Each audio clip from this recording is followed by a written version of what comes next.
AICC అధ్యక్షుల వారు ఖర్గే గారి ఆదేశానుసారం దేశవ్యాప్తంగా కాంగ్రెస్ పార్టీ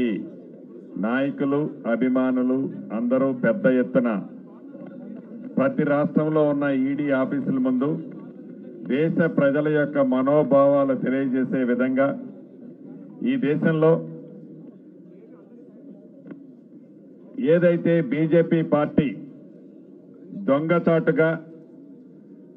డొంక తిరుగుడుగా అదానీ గ్రూపుని కాపాడేస్తూ దేశ సంపదని మొత్తాన్ని అదానీ గ్రూపుకి ఏదైతే అంటగడుతుందో దాన్ని నిరసిస్తూ ఏఐసిసి ఇచ్చిన పిలుపు మేరకు గౌరవ్ భట్టి గారు సహచర మంత్రులు ఎమ్మెల్యేలు పెద్దలు దీపాదాస్ మున్షి గారు ఇంకా ముఖ్య కాంగ్రెస్ కార్యకర్తలు వేలాది మందిగా మీడియా మిత్రులు కూడా ఉన్నారు. అందరికీ నమస్కారం. తప్పకుండా ఈనాడు రాహుల్ గాంధీ గారు ఏదైతే పార్లమెంటులో చర్చలో చెప్పారో సెబీ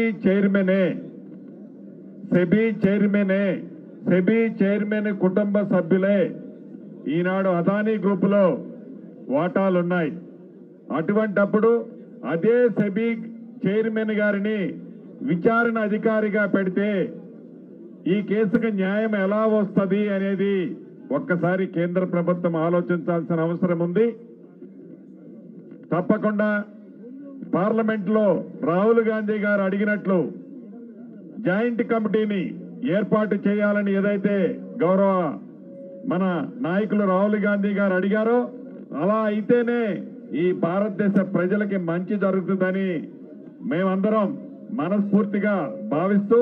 మరొక్కసారి బీజేపీ పార్టీ ఆత్మ పరిశీలన చేసుకొని సెబీ చైర్మన్ ని కాకుండా థర్డ్ పార్టీ కింద జాయింట్ సెషన్ కి పూర్తి అధికారాలు ఇవ్వాలని తెలంగాణ రాష్ట్ర కాంగ్రెస్ పార్టీ పక్షాన మేము డిమాండ్ చేస్తున్నాం. మరొక్కసారి దీని అంతటికీ మద్దతు తెలిపిన మీ అందరికీ అభినందనలు కృతజ్ఞతలు తెలుపుతూ జై కాంగ్రెస్.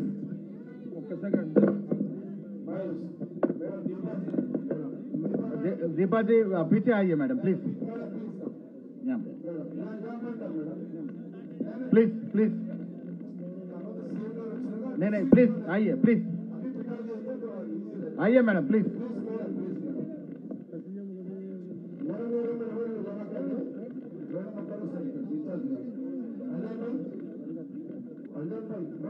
ऐसे आ जाओ मैम ऐसे आ जाओ